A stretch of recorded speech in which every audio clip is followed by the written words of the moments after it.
Assalamualaikum warahmatullahi wabarakatuh. Halo Sobat Setiap Fakta Kehidupan. Tidak lupa kami sampaikan salam sehat, salam sejahtera, semoga tercurah segala bentuk kebaikan dan juga kita semua dalam lindungannya. Seperti biasa, kita akan berbagi kisah dari yang unik, menarik, sampai bikin nangis. Mari kita simak kisahnya.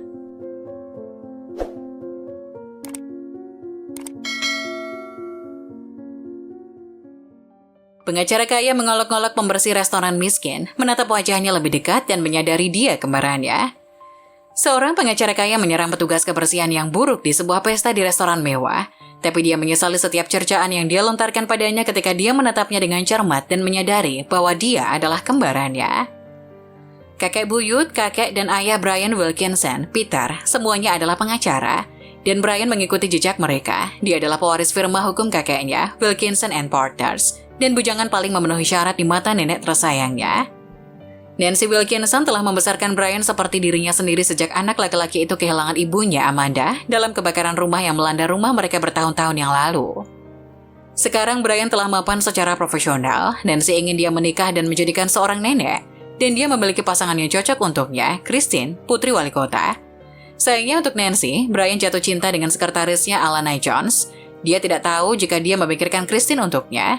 Brian dan Alana telah berpacaran hampir selama 2 tahun. Dia akhirnya siap untuk menyatakan cintanya ke seluruh dunia. Tapi dia mengadakan pesta di salah satu restoran paling mewah di kota itu dan mengundang seluruh keluarganya. Dia tidak memberitahu mereka alasannya, dia hanya menyatakan bahwa itu adalah kejutan. Pertama dan terpenting, terima kasih semuanya karena telah meluangkan waktu dari jadwal padat kalian untuk menghadiri pertemuan hari ini. Saya yakin Anda bertanya-tanya mengapa kita semua berkumpul di sini. Ladies and gentlemen, izinkan saya bersulang untuk gadis yang paling saya cintai. Karena dengan senang hati saya mengumumkan hari ini bahwa saya, Brian Wilkinson, jatuh cinta dengan pacar saya Alana dan ingin menghabiskan sisa hidup saya hidup bersamanya. Dia mengatakan, wajah Nancy memerah karena marah. Dia menatap Alana. Sementara itu Brian mendekati Alana, berlutut dan mengeluarkan sebuah kotak berisi cincin berlian yang sangat indah dari sakunya. Maukah kau menikah denganku, Alana? Aku mencintaimu, jawab Alana saat Brian memasangkan cincin di jarinya. Pada titik ini, seluruh ruangan dipenuhi dengan tepuk tangan dan siulan. Tapi Christine yang kebetulan juga ada di sana keluar dari pesta dengan marah. Dia sangat marah dengan Nancy dan mengutuknya saat dia pergi.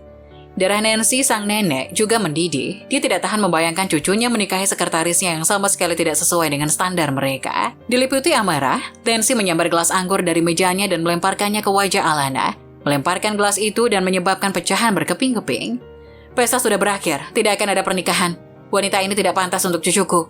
Dia berteriak di bagian atas suaranya. Sebuah terkesiap besar terdengar di aula, dan Brian menatap tajam padanya. Apa yang kamu lakukan, Nek? Apa kau gila? Semua orang menatap kami. Aku sudah gila. Brian, apakah kamu pikir kamu bisa membawa kotoran luar ke rumah kita? Dan aku akan mendukungnya. Dia membalas dengan keras. Tapi, Nek, sebelum Brian bisa menyelesaikannya, ayahnya memotong. Semuanya, saya minta maaf atas apa yang terjadi. Saya akan sangat menghargai jika Anda bisa memberi kami privasi. Tolong. Dia menunjuk ke arah pintu keluar dan mulai mengantar para tamu keluar. Setelah semua orang pergi, Peter mendekati Nancy dan menyuruhnya untuk tenang. Bu, ada apa? Apa salahnya Alana dan Brian menikah? Mereka bukan anak-anak lagi. Mereka berhak memutuskan sendiri. Oh, tentu saja, kamu akan mendukung mereka. Lagi pula kamu melakukan hal yang sama beberapa tahun yang lalu. Kamu membawa seorang pelayan ke rumah dan menjadikannya menantu perempuanku. Dan putramu sekarang melakukan hal yang sama. Membawa sekretaris kelas bawahnya. Ibu? Aku seharusnya tidak dipaksa untuk mengajarimu bagaimana kamu harus bicara. Hati-hati dengan apa yang kau lakukan. Peter meninggikan suaranya. Tapi Nancy menolak untuk tenang dan terus mengomel pada Peter. Sementara itu Alana memanggil petugas kebersihan untuk memastikan tidak ada yang terluka akibat pecahan kaca yang berserakan di mana-mana. Petugas kebersihan segera datang dan mulai membersihkan pecahan kaca. Dia melihat beberapa pecahan kaca jatuh di dekat kaki Brian dan memintanya untuk pindah. Tapi kata-kata Nancy telah membuat Brian sangat marah sehingga dia melampiaskan rasa frustasinya pada pelayan itu. Pergi. Apakah kamu pikir kamu bisa menyuruhku bergeser? Mengapa semua orang mencoba mengendalikan hidupku hari ini? Bau sekali berada di tempat ini. Saya minta maaf, Tuan. Kepala pelayan wanita itu tertunduk. Kamu hanya apa? Dan kenapa kamu tidak bisa menatap mata seseorang ketika mereka bicara? Apakah kamu terlalu malu untuk menunjukkan wajahmu? Apakah kamu tidak punya sopan santun? Maafkan saya, Tuan. Saya tidak bisa menunjukkan wajah saya minta maaf untuk itu. Saya hanya ingin melakukan pekerjaan saya. Tolong biarkan saya melakukannya. Ibu saya sakit, saya butuh uang untuk merawatnya. Apa? Kamu pikir ini lucu? Aku ingin lihat wajahmu lebih lagi sekarang. Ayo cepat. Perintah Brian. Dengan menangis, wanita itu mengangkat kepalanya dan menggerakkan rambutnya yang tidak rapi untuk menunjukkan wajahnya. Tuhan, ini tidak mungkin. Brian mundur selangkah. Ia kaget saat melihat wajah wanita itu dari dekat. Dia memiliki bekas luka bakar besar di pipi kanannya dan dia adalah kembarannya. Charlotte, apakah itu kau? Kau masih hidup? Dia berseru, tidak bisa mempercayai matanya. Kakek Peter dan Brian, George sama-sama tercengang dan mereka tidak tahu bagaimana harus bereaksi. Wanita itu tidak hanya mirip dengan Brian, tapi sangat mirip dengan mendiang saudara perempuan Brian, Charlotte.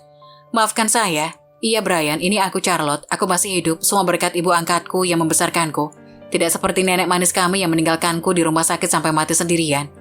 Saat aku melihatmu dan ayah di sini, aku ingin bertemu denganmu dan memelukmu, tapi aku tidak bisa mengumpulkan keberanian. Aku tidak pernah bisa membawa diriku untuk bertemu keluargaku lagi setelah apa yang nenek lakukan padaku. Maafkan aku, katanya sebelum menangis terseduh-seduh. Nenek, apa yang Charlotte bahkan katakan, Nek? Apa yang kamu lakukan? Brian menatap neneknya tertegun.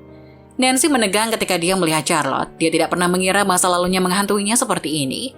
Tapi dia tahu dia tidak bisa melepaskan diri darinya sekarang. Dia duduk di salah satu kursi di ruangan itu dan mengungkapkan apa yang telah dia lakukan beberapa tahun yang lalu.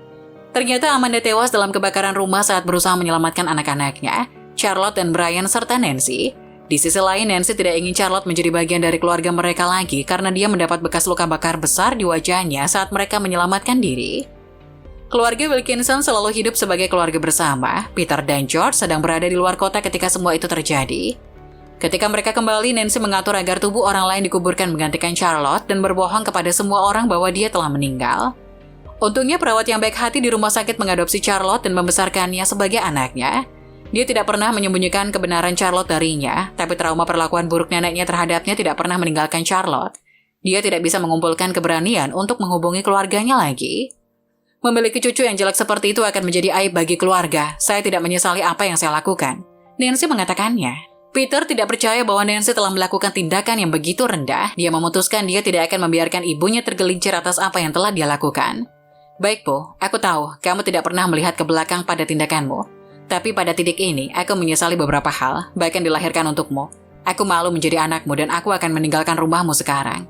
Aku bahkan tidak ingin melihat wajahmu, dan ya, aku seharusnya mendengarkan Amanda ketika dia ingin pindah dengan anak-anak kita. Dia benar dan aku salah. Kata Peter, anaknya. Aku juga ikut ayah, tambah Brian. Aku tidak percaya Charlotte harus menanggung begitu banyak karenamu, Nek. Hari itu, Brian, Peter, Charlotte, dan Alana meninggalkan George dan Nancy sendirian, pergi dari kehidupan mereka, dan dia tidak pernah kembali. George tidak punya pilihan dan merasa harus tinggal bersama Nancy istrinya karena dia tidak bisa memaksa dirinya untuk meninggalkannya. Bertahun-tahun berlalu, Brian dan Alana menikah. Mereka memiliki seorang putri bernama Amanda, seperti nama ibunya. Sementara itu, ibu angkat Charlotte, Katie, dan Peter jatuh cinta dan tinggal bersama. Ketika Nancy sekarat dan ingin melihat keluarganya untuk terakhir kalinya, mereka semua mendapat kabar dari George, tapi tidak ada yang pernah kembali pada mereka. Apa yang bisa kita pelajari dari cerita ini? Jika Anda melakukan kesalahan, pada akhirnya Anda akan membayarnya. Perbuatan mengerikan Nancy yang merampas cucunya dari keluarganya menyusulnya. Dia dibuang dari kehidupan mereka selamanya. Bersikap baik kepada semua orang meskipun Brian mengancam Charlotte karena dia marah pada Nancy. Dia seharusnya tidak melakukan itu. Bagikan cerita ini dengan orang yang Anda cintai. Itu mungkin menginspirasi mereka dan membuat hari mereka menyenangkan. Nah, bagaimana menurut kalian? Jangan lupa tulis pendapat kalian di kolom komentar ya. Wassalamualaikum warahmatullahi wabarakatuh.